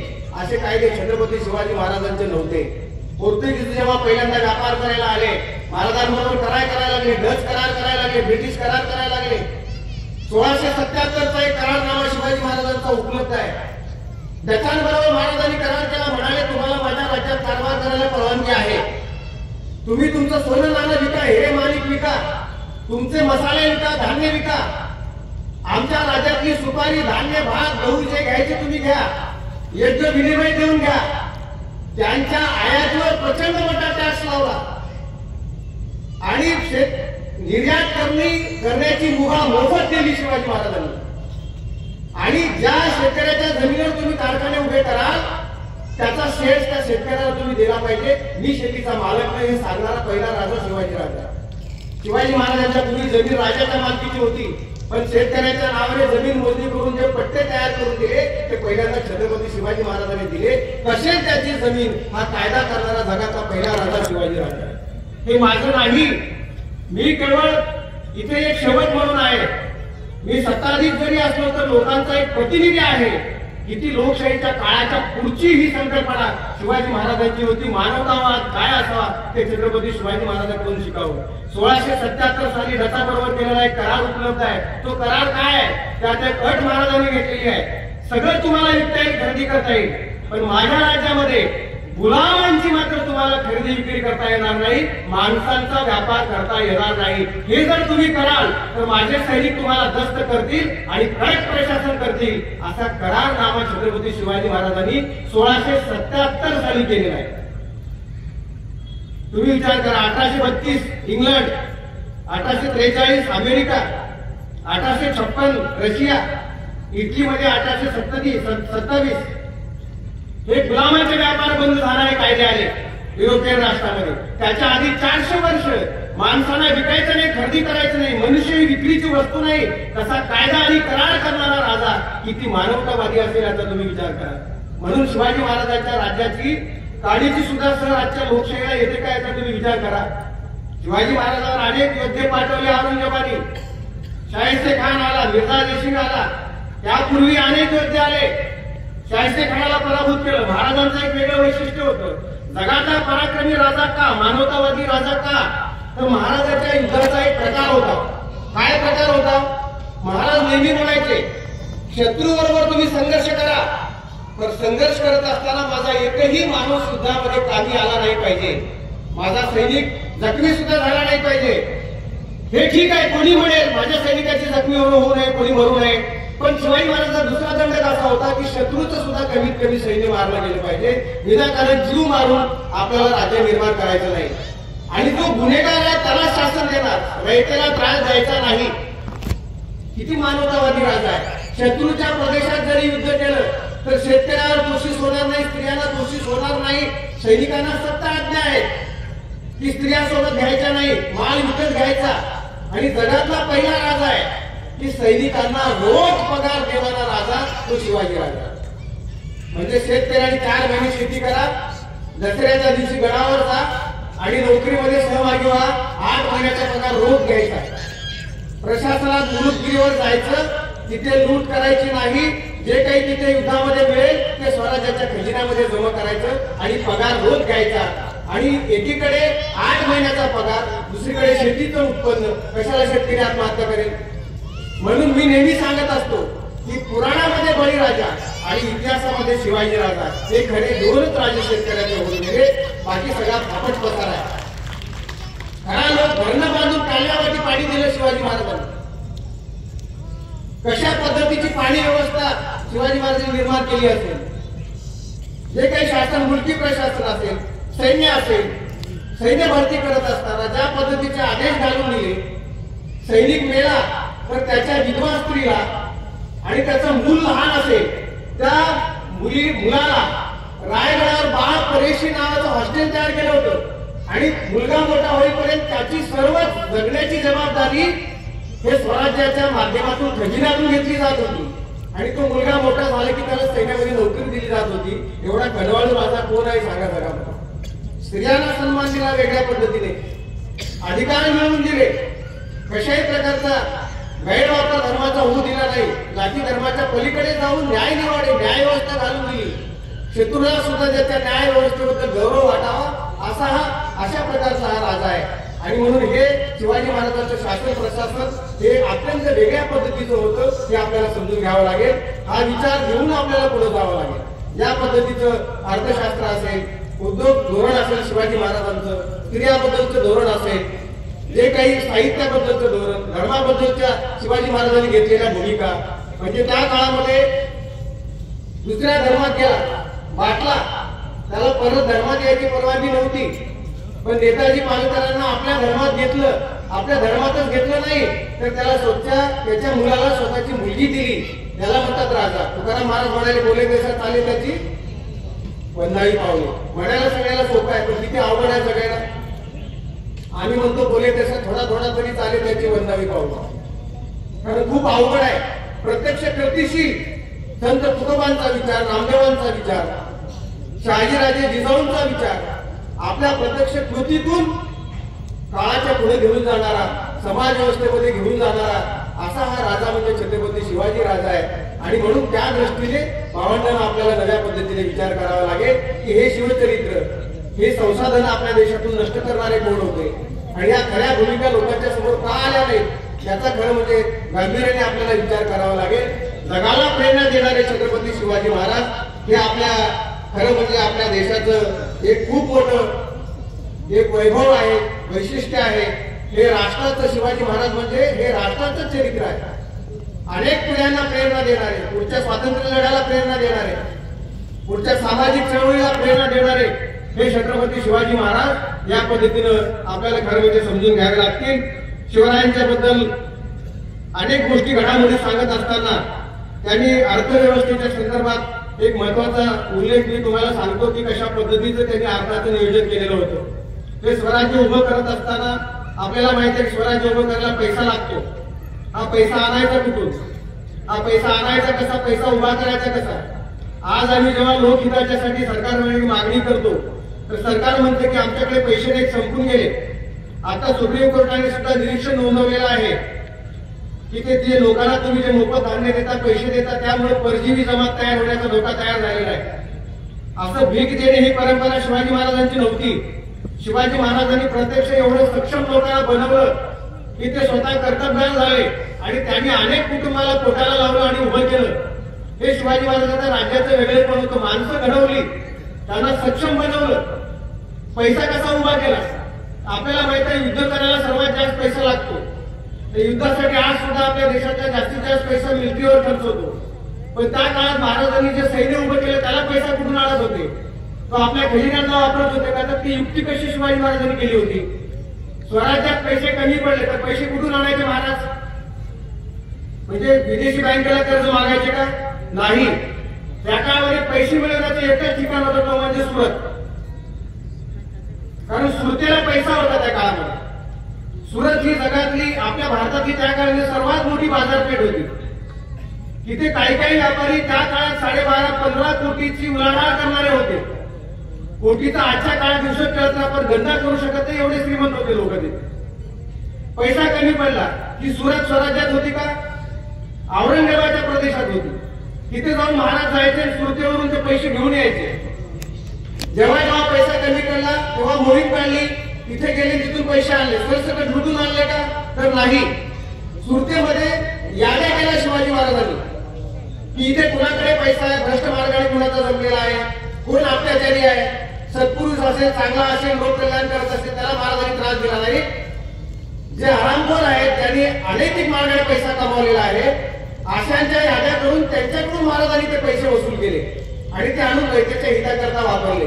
औरंगजेबाने फक्त एकच विचारलं होतं की असा माझा काय गुन्हा आहे की वारंवार हे सुरतेतून हे शिवाजी राजा तू का पैसे घेऊन जातो? तर शिवाजी महाराजांनी दिलेलं उत्तर खूप मार्मिक आणि चांगलं आहे. शिवाजी महाराज म्हणाले, मी सुरतेतून पैसा घेऊन जातो. सुरत कोणाची बाजारपेठ आहे? ती मोगलांची बाजारपेठ आहे. आता हे पैसे कशासाठी देतो? माझ्या सैन्याला पगार देण्यासाठी घेऊन जातो. शिवाजी महाराज म्हणाले, माझं सैन्य मी का निर्माण केलेलं आहे? तर तू माझ्या राज्यावर आक्रमण करशील, तुझा प्रतिकार करण्यासाठी मी माझं सैन्य तयार केलेलं आहे. तुझ्या प्रतिकारासाठी मी जर माझी मिलिटरी उभी केली असेल तर त्याचा पगार सुद्धा तूच दिला पाहिजे. हे शिवाजी महाराजांचं युद्धतंत्र होतं. मला सैन्याची गरज नव्हती, पण तू जर आक्रमण करणार असेल तर हे सैन्य मी काय माझ्या पैशाने पोसू का? मी माझ्या रयतेला त्रास होऊ देणार नाही. शाहिस्ते खानाला पिटाळून लावलं, पुन्हा पुढेच नमले नाही. पण शिवाजी महाराजांनी मिर्झा जयसिंगाबरोबर तह का केला? तर मिर्झा जयसिंगाने ओळखलं होतं की शिवाजी महाराजांचा प्राण कशामध्ये आहे. मिर्झा जयसिंगाने इतरांसारख्या शिवाजी महाराजांवर आक्रमण केलं नाही, किल्ल्यावर आक्रमण केलं नाही पहिल्यांदा. तर शिवाजी महाराजांचं जे रयतेचं राज्य होतं, स्वराज्य होतं, त्या स्वराज्यातल्या काही गावावर पहिल्यांदा मिर्झाने हल्ले केले आणि शेतकऱ्याची गंज जाळली, बैल बांधताना जाळला, काही स्त्रियांनी हिरीत उडी मारून जीव दिला, रयतेला त्रास द्यायला सुरू केलेला आहे. हे जेव्हा शिवाजी महाराजांना कळलं की इतर आतापर्यंतचे जे औरंगजेबाचे सरदार आले ते आमच्यावर चालून आले, आमच्या सैन्यावर चालून आले, पण मिर्झाने जे सैन्य पाठवलेलं आहे ते माझ्या रयतेला त्रास देत आहे. माझ्या शेतकऱ्याचं धान्य जळालं, शेती उद्ध्वस्त झाली, स्त्रियांनी जीव दिला. शिवाजी महाराज म्हणाले, माझी रयत जर दुःखी असेल तर मला राजा म्हणून राहायचा अधिकार नाही. आणि केवळ रयतेला वेदना होता म्हणून शिवाजी राजे शरण गेले आणि जयसिंगाला सांगितलं की हिंसा थांबव, माझं सगळं राज्य घे, माझे सगळे किल्ले घे, पण हे माझ्या रयतेवर होणारं आक्रमण पहिल्यांदा थांबव. हा खरा लोककल्याणकारी राज्य. आज आपण आजच्या राज्यकर्त्याचा विचार केला, ह्या चौकटीत कुठेतरी आजचे लोक बसतात का? कोणत्या पक्षावर आपल्याला जायची गरज नाही. सगळे राज्यकर्ते राम मोठेला आपणच तयार करून पाठवलेला आहे, त्यामुळे त्याला आपणही तेवढेच दोषी आहोत. आणि म्हणून ही समाज व्यवस्था ज्या पद्धतीने आज ज्या दिशेला चाललेली आहे आपल्या देशाची, गंभीरपणे विचार करण्याची गरज निर्माण झालेली आहे. म्हणून शिवाजी महाराजांच्या ध्येय धोरणाबद्दलचे मुद्दे घेऊन पाहुण्यांना आपल्याला वेगळ्या पद्धतीने पुढे जावं लागेल. बैल बांधताना मोफत देणारा, शेतकऱ्याच्या भाजीच्या देताना हात लावांतर तुमची गर्दन कलम केली जाईल असा आदेश काढणारा राजा, असा राजा किती लोककल्याणकारी असू शकतो? धरणं बांधली, कालव्यावाटी शेतीला पाणी दिलं, हे जे शासन प्रशासन छत्रपती शिवाजी महाराजांनी त्या काळात तयार केलं होतं, हे खरं म्हणजे आज नव्या पिढीला आपल्याला भावनांना समजावून सांगण्याची गरज आहे. धर्माच्याही पलीकडे जाऊन, जातीच्याही पलीकडे जाऊन, राष्ट्राच्याही पलीकडे जाऊन एक मानवतावादी विचार, एक राजा सर्वश्रेष्ठ कशा प्रकारचा असू शकतो, त्याचं एक जगातलं सर्वोत्तम उदाहरण म्हणजे आपला छत्रपती शिवाजी राजा आहे. त्याचा आपल्याला प्रत्येकाला अभिमान वाटला पाहिजे. त्या शिवाजी राजांचे जे काही विचार आहेत ते आपण आपल्या प्रत्येकाच्या हृदयामध्ये खरं म्हणजे गोंधून घेतल्या पाहिजेत. इतर धर्माबद्दल, इतर धर्माचा कसा अभ्यास असावा त्याचं एक वेगळं उदाहरण शिवाजी महाराजांबद्दल मी आपल्याला सांगतो. ते किती ज्ञानी होते, किती धर्माचे अभ्यासक होते. शिवाजी महाराजांना कुठलेही सचिव, सेक्रेटरी, पुरोहित गुमराह करू शकत नव्हते, कारण ते स्वतः तत्ववेत्ते होते. शिवाजी महाराजांचे काही अभंग सुद्धा तंजावरच्या लायब्ररीमध्ये सापडलेले आहेत. संभाजी महाराजांचं लिखाण आपल्या सगळ्यांच्या समोर उपलब्ध आहे. संस्कृत ग्रंथ आहेत, हिंदी ग्रंथ आहेत, इंग्रजी भाषेमध्ये संवाद करत असलेले त्याचे सगळे संवाद आणि पुरावे सापडलेले आहेत. असे सगळे ज्ञानवंत ही सगळी परंपरा होती. या सगळ्या पार्श्वभूमीवर तत्कालीन सगळ्या धर्मव्यवस्थेचा सुद्धा शिवाजी महाराजांनी वेगळ्या पद्धतीने अभ्यास केला होता. जेव्हा औरंगजेबाने जिजिया नावाचा कर लादला तेव्हा एक पत्र शिवाजी महाराजांनी औरंगजेबाला पाठवलेलं आहे. ते पत्र पाठवत असताना तो पत्र सगळं सांगण्याचा आता आपल्याकडे वेळ नाही. त्या पत्रामध्ये शिवाजी महाराजांनी असं लिहिलेलं आहे औरंगजेबाला की हे आलमगीर औरंगजेब बादशाह, मला समजलं की तुमचा खजिना रिक्त झाला म्हणून तुम्ही इथल्या हिंदूंवर जिजिया नावाचा कर लादलेला आहे, गैर मुस्लिमांवर जिजिया नावाचा कर लादलेला आहे.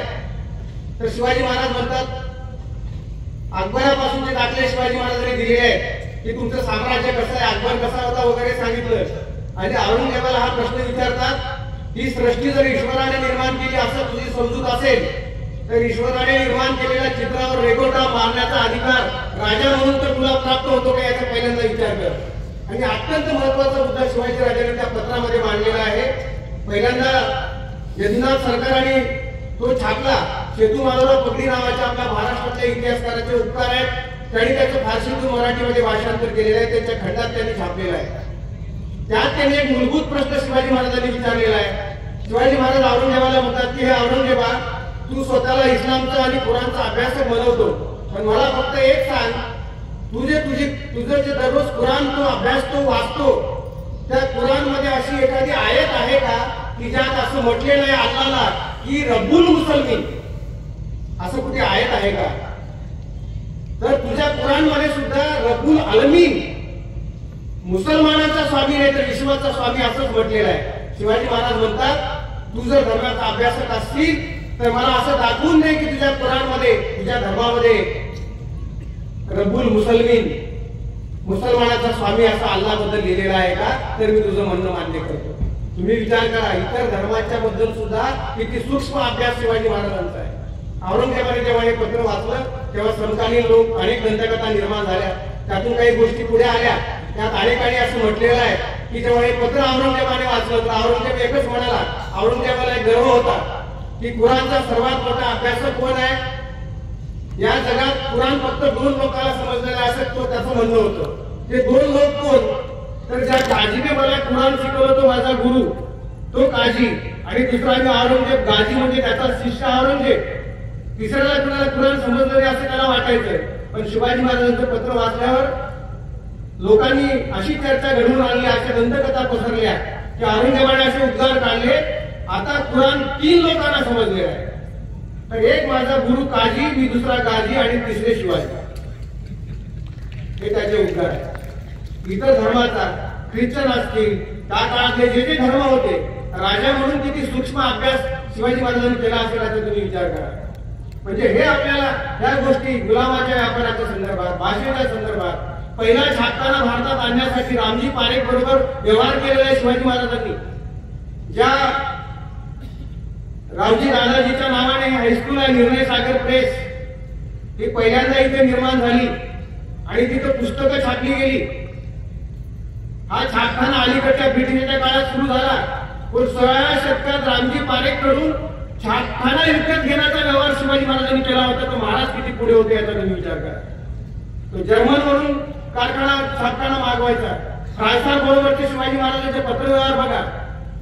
त्यांनी पोर्तुगीजांना सांगितलं की हे जहाजांची जी टेक्नॉलॉजी आहे, शिवाजी महाराजांचं एक साधं वाक्य आहे, ते कागदावर कोरून ठेवावं असं आहे की ज्याचा आरमार त्याचा समुद्र. शिवाजी महाराजांचे उद्गार आहे.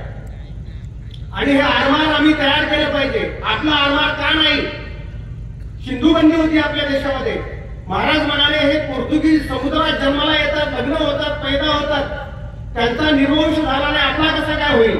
आपण जहाजं तयार केली पाहिजे. पण आपल्याकडे जहाजं करायची टेक्नॉलॉजी नाही. मग घ्यायची कोणाकडून?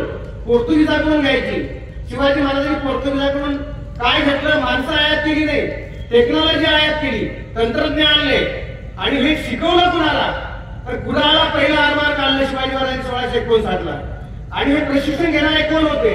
कुणबी, कोळी, आगरी आणि भंडारी या समाजातले लोक होते, ज्यांना जहाज माहित नाही, समुद्र माहित आहे, पण जहाज कसं तयार करावं, तलापे काय आहेत माहिती नाही. पोर्तुगीजाकडून टेक्नॉलॉजी घेतली आणि भारतातलं पहिलं देशी आरमार छत्रपती शिवाजी महाराजांनी उभं केलं. तुम्हाला अभिमान वाटला पाहिजे की त्या काळामध्ये संपूर्ण 70% भूभागावर औरंगजेबाची सत्ता होती, पण त्याला हजला जायचं असेल तर पोर्तुगीजाच्या परवाने समुद्रातून जाण्यासाठी घ्यावं लागत होते. म्हणजे शिवछत्रपतींनी आरमार उभं केलं मराठ्यांचं. पुढे पोर्तुगीजांना सुद्धा मराठ्यांचे कारनामे घ्यावे लागले, परवानगी घ्यावे लागले. एवढं सर्वश्रेष्ठ आरमार छत्रपती शिवाजी महाराजांनी उभं केलं. या मातीतल्या कष्टकरी श्रमकरी लोकांच्या माध्यमातून उभं केलं. म्हणून भूमीतले शिवाजी महाराज, म्हणून कोकणाचं सिंहात रूपांतर करणारा राजा, असा राजा, असं नेतृत्व पाहिजे की ज्याच्याकडे बघितल्यावर आमच्याकडे 1000 हत्तीचं बळ आलं पाहिजे. असा हा शिवाजी राजा आहे. मी तुम्हाला सांगतो की तुमच्या मनात निराशा आली असेल, तुमच्या मनात द्वेष निर्माण झाला असेल, भीती निर्माण झाली असेल, असूया निर्माण झाली असेल, तुम्हाला संघर्ष करण्याची उमेद संपली असेल, तर आठवा छत्रपती शिवाजी महाराजांना नाही तुमच्यामध्ये शक्ती आली, तुम्ही जर जिंकलं तर मी तुम्हाला नाव सांगणार नाही, पण मनातून हे तुम्ही केलं पाहिजे. शिवाजी महाराज आमचा जगण्याचा अंतःकरणातला विषय आहे, मस्तकातला विषय आहे. आणि म्हणून हा विषय आपल्या डोक्यामध्ये घेऊन शिवाजी महाराज काही देवाचे अवतार नव्हते. कुणी मंदिर बनवते, काय बनवते, हा नंतरचा वादाचा वेगळा विषय आहे. देव करायचे की नाही हा ज्याचा त्याचा मुद्दा आहे, पण माणूस होते हे पहिल्यांदा आपण मान्य केलं पाहिजे. आणि म्हणून शिवाजी महाराजांची प्रेरणा काय आहे, तर शिवाजी महाराजांचा विचार घेऊन, शिवाजी महाराज अवतार घेऊन पुन्हा येणार नाहीत.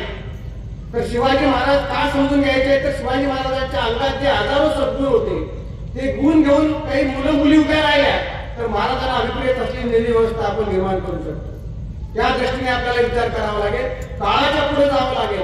आज ज्या पद्धतीने जिथे जिथे जगाचा कानाकोपरा आहे, जिथे जिथे ज्ञान आणि पैसा आहे, त्या ठिकाणी मुलांना पाठवणं म्हणजे शिवाजी महाराजांचा विचार आत्मसात करणं आहे. त्या ठिकाणी आपल्याला जावं लागेल. लोक सांगतात मंगळ आहे, चंद्र आहे, नेपच्यून आहे, प्लुटो आहे, नव्या ग्रहाचे शोध लागले, तर माझी तुम्हाला विनंती आहे, आपल्या कुणबी कष्टकरी समाजकरी बहुजन समाजाने आपल्या लेकरांना स्वप्न दाखवा की बेटा आता मित्र वाड्यात राहिलो, पण आता तुला जाऊन मंगळावर स्वतःचा बंगला बांधायचा आहे. कुंडलीत मंगळ शोधण्यापेक्षा मंगळावर लग्न ठेवून आम्हाला तिथं बोलव, हे स्वप्न आता आपण बघितले पाहिजे. अनेक बायकांना आपले नवरे सांगतात, आपल्या बायकाला उपमा देतात की चंद्रासारख्या माझ्या बायकोचा चेहरा आहे. खरंच ही बायको चंद्रावर गेली तरी नवऱ्याला जाता घाले, म्हणजे चंद्र कसा आहे मी बघून आले तर मला नको सांगू. ही वेगळी ताकद, वेगळी ऊर्जा आहे. वास्तवाशी भिडण्याचं सामर्थ्य त्या काळामध्ये छत्रपती शिवाजी महाराजांनी दाखवलं. व्यवहार आणला, धर्म उन्मत पडू देत नाही, धर्माचा सन्मान केला. पण धर्म माणसाला मारणारा ठरत असेल तर धर्माच्या कायद्याला सुद्धा प्रतिबंध करणारे शिवाजी महाराज हे खरे मानवतावादी युगनायक महापुरुष होते. त्यांनी खऱ्या अर्थाने ही धर्माच्या पलीकडे जाणारी, माणूस म्हणून माणसाला केंद्रस्थानी ठेवणारी व्यवस्था निर्माण केली. जे स्वराज्याचे शत्रू आहेत, रयतेचे शत्रू आहेत, ते कोण्या जातीपातीचे असले तर त्यांना नेस्तनाबूत करणं हे सुद्धा छत्रपती शिवाजी महाराजांनी आम्हाला शिकवलेलं आहे. आणि म्हणून मानवतेवर घाला घालणारे कोण आहेत, तर त्यांना नष्ट करून रयतेच्या स्वराज्याच्या संकल्पनेचं स्वप्न जे जिजामाई शहाजीराजांनी शिवाच्या मस्तकात पेरलं होतं, ते स्वप्न प्रत्यक्ष कृतीतून छत्रपती शिवाजी महाराजांनी इथे आपल्यात आणलं. वयाच्या त्यांना फक्त 50 वर्षाचं आयुष्य मिळालं. एवढ्या कमी आयुष्यामध्ये आज 40-40 वर्ष मुलांची लग्नच होत नाही. तुम्ही विचार करा की 50 वर्षाचं आयुष्य म्हणजे की फार आयुष्य नाही. 32 वर्ष संभाजीराजे जगले, 42 वर्ष तुकाराम महाराज जगले, शाहू छत्रपती 48 वर्ष जगले, महात्मा फुले 60 वर्ष जगले, जवळजवळ 32 वर्ष जगले. आपली माणसं ही अकाली का निघून गेली याचा तुम्ही विचार करा. एवढ्या कमी कालावधीमध्ये 30-32 वर्ष शिवाजी महाराजांच्या हातात मिळाली. त्या काळामध्ये जो विचार शिवाजी महाराजांनी दिला, हजारो पिढ्यांना प्रेरणा दिला असा विचार दिलेला आहे. आणि महाबलाढ्य शत्रूशी सामना त्या काळात केलेला आहे. तंत्रज्ञान, टेक्नॉलॉजी आपल्या या देशातल्या कष्टकरी श्रमकरी लोकांच्या मस्तकात घालून त्यांच्या हातून महायुद्ध तयार केले. हे एक वेगळं अशा प्रकारचं नीतीशास्त्र आहे. ते व्यवहारामध्ये आणणारा युगनायक राजा म्हणजे माझा छत्रपती शिवाजी राजा होता. हे आपण या माध्यमातून समजून घ्यावं अशी मी आपल्याला विनंती करतो. वेळ खूप झालेला आहे, मी फार भावनावर आपला वेळ घेणार नाही. माझी आपल्याला विनंती आहे की त्या दृष्टीने आपण विचार करावा. हिंसा आणि द्वेषाच्या माध्यमातून आपण बाहेर पडावं. बशीर बद्राचा शेर आहे की उमरे बीज जाती है एक घर बनाने में, उमरे बीज जाती है एक घर बनाने में, तुम तरस नाही खाते बस्तिया जलाने. तुमच्या हातात सत्ता आली तर या देशाच्या माणसांचं जगणं उद्ध्वस्त करू नका. एखादं छोटं घर उभं करण्यासाठी माणसाच्या आयुष्य जातात. अख्खं आयुष्य 30% लोकांचं आयुष्य रस्त्यावर चाललेलं आहे. लोक त्यांना चिरडून मारतात. कुठे लोकशाही आलेली आहे? 6 लाख खेडी भारतामध्ये, 45,000 खेडी भारतामध्ये आहे. कुणाच्या खात्यावर किती पैसे आहेत? अख्खा ठाणे जिल्हा विकला, त्याचे जेवढे पैसे येतील तेवढा एकटा खर्च अदानीने अंबानी त्याच्या लग्नामध्ये केलेला आहे. काय आपल्याकडे प्रतिष्ठा आहे का? ज्ञान आहे का? पैसा आहे का? आमच्या गावात विमानतळ यायला पाहिजे, आमच्या पोरांना मोठी स्वप्न पडली पाहिजे. एवढं मोठं स्वप्न दाखवा. खालून विमान बघण्यापेक्षा विमानाचा मालक होण्याचा प्रयत्न करा. स्वप्न बघायला अजून साहेबांनी टॅक्स लावला नाही, आपल्यावर जीएसटी नाही, अजून मोठी स्वप्न दाखवा. कशाला आपण आपल्या धक्क्यात कशाला राहायचं? विश्वाची माझ्या घरी संकल्पना आपली असेल तर त्या विश्वाच्या संकल्पना ज्या जिजाऊने शिवाला दाखवल्या त्या संकल्पना आपल्या लेकरा बाळांना दाखवणं ही खरी छत्रपती शिवाजी महाराजांना आदरांजली आहे. म्हणून माझी आपल्याला विनंती आहे, हा नवा विचार आत्मसात करून त्या त्या पद्धतीने आपण वाटचाल केलं पाहिजे, हिंसेला नकार दिला पाहिजे. ज्याच्या डोक्यात असं स्वप्न येतं, सत्ताधाऱ्याच्या डोक्यामध्ये स्वप्न येतं की एखादं छोटंसं सुख निर्माण करण्यासाठी गरिबाला अख्खं आयुष्य कष्ट करावं लागतं आणि तुम्ही उन्मानामध्ये धार्मिक जाती दंगली घडवता, तेव्हा हजारो वस्त्या जाळल्या जातात, हजारो माणसं मारली जातात, तर तुम्ही थोडं सुद्धा तुम्हाला तरस येत नाही, दया येत नाही. हे शासन प्रशासन म्हणजे लोकशाही नाही. कशासाठी शिवाजी महाराज आहेत? तर शिवरायांचे विचार अशा माणसाच्या मस्तकात घातले तर ते खरं लोककल्याण या सृष्टीचं नंदनवन करतील. हिंसकाच्या डोक्यात सुद्धा समतेचा विचार करण्याची ताकद केवळ आणि केवळ संतांच्या, शिवाजी महाराजांच्या, महापुरुषांच्या विचारामध्ये आहे. आणि म्हणून हे विचार जगले पाहिजे, टिकले पाहिजे. यासाठी आपल्याला पुढील काळातला संघर्ष आहे. कितीही विकास झाला, कितीही टेक्नॉलॉजी आली, तर करुणा डाउनलोड होईल असं यंत्र जगात कधीच निर्माण होणार नाही. लेकराला बघून आईलाच पाना फुटतो, कुठल्याही कॉम्प्युटरने तयार केलेली स्त्री दूध देणार नाही. किती टेक्नॉलॉजी होत्या, करुणा नसेल तर सगळं उद्ध्वस्त होऊन जाणार आहे. मशीन म्हणजे माणसाचं जीवन नाही. आणि म्हणून एका टोकानंतर हे सगळं जेव्हा जमिनीवर खाली, तेव्हा मुळात माणसाच्या जगण्याचा, अस्तित्वाचा, करुणेचा आणि समतेचाच प्रश्न उभा राहणार आहे. आणि हा प्रश्न सोडवायचा असेल तर छत्रपती शिवाजी महाराजांचे विचारच आपल्याला दिशादर्शक ठरू शकतात. म्हणून त्या दृष्टीने आपण विचार करावा लागेल. ही भूमिका घेऊन आपण पुढे गेलो तर निश्चितच एक चांगले दिवस आपल्या देशाला येतील. कष्टकऱ्यांच्या, श्रमकऱ्यांच्या पदरात काय पडलं, 130 कोटी 40 कोटी लोकांच्या या देशामध्ये कोणाच्या वाट्याला काय आलं, त्या 75 वर्षाच्या लोकशाही नंतर खरं म्हणजे आपल्याला विचार भावना या शिवजयंतीच्या निमित्ताने करण्याची गरज निर्माण झाली आहे. ते कराल असा मी आशावाद व्यक्त करतो.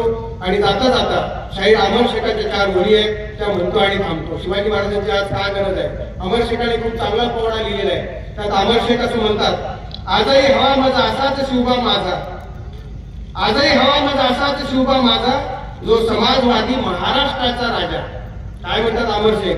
आजही हवा माझा असाच शिवबा माझा, जो समाजवादी महाराष्ट्राचा राजा.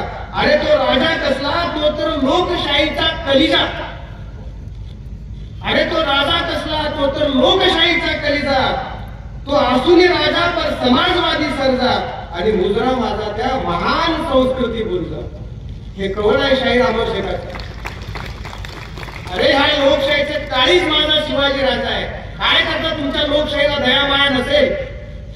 लाखो शेतकरी आत्महत्या करतायत, तुझ्यावर अत्याचार होत आहेत, माणसं मरतायत, ठराविक लोकांकडे पैसा आहे, भ्रष्टाचार वाढलेला आहे, शिक्षण मिळालेलं नाही, तरी राजा खुश आणि आनंदी आहे. ही व्यवस्था, ही लोकशाही व्यवस्था आहे का याचा विचार करा. त्याला बुद्धाची करुणा नाही, शिवरायाची करुणा नाही. आणि म्हणून लोकशाहीचा काळीच माझा शिवाजी राजा आहे. शिवाजी राजाच्या करुणे इतकं काळा एवढं जरी अंतःकरणात प्रेम घेणारे राज्यकर्ते आम्ही तयार करू शकलो तर खरी लोकशाही संविधान तुम्हाला समजलेलं आहे. अन्यथा या संविधानाच्या आधारे या देशात फॅशिझम जन्माला आला तर त्याला आम्ही लोक जबाबदार असू. हे सुद्धा या निमित्तानं आपल्याला पुढे घेऊन जावं लागेल. आपल्याला जबाबदारी स्वीकारावी लागेल. नपुंसकाचा सीर आणि दुर्बळाची अहिंसा, त्याला व्यवहारात कवडीची किंमत नाही. आणि म्हणून आपल्याला व्यवहारात यावं लागेल. आणि या व्यवस्था बदलण्यासाठी दुसऱ्यावर आरोप करण्यापेक्षा स्वतः या लढाईचे पायी होऊन हा विचार मुला मुलींच्या डोक्यामध्ये, सर्व जातीपाती, सर्व धर्मीय, सर्व कालिक लोकांच्या मस्तकामध्ये हा विचार देणारी नवी पिढी आपल्याला तयार करावी लागेल. ते आपण करावं अशा प्रकारची सदिच्छा व्यक्त करतो आणि थांबतो. धन्यवाद. जय जिजाऊ, जय श्री.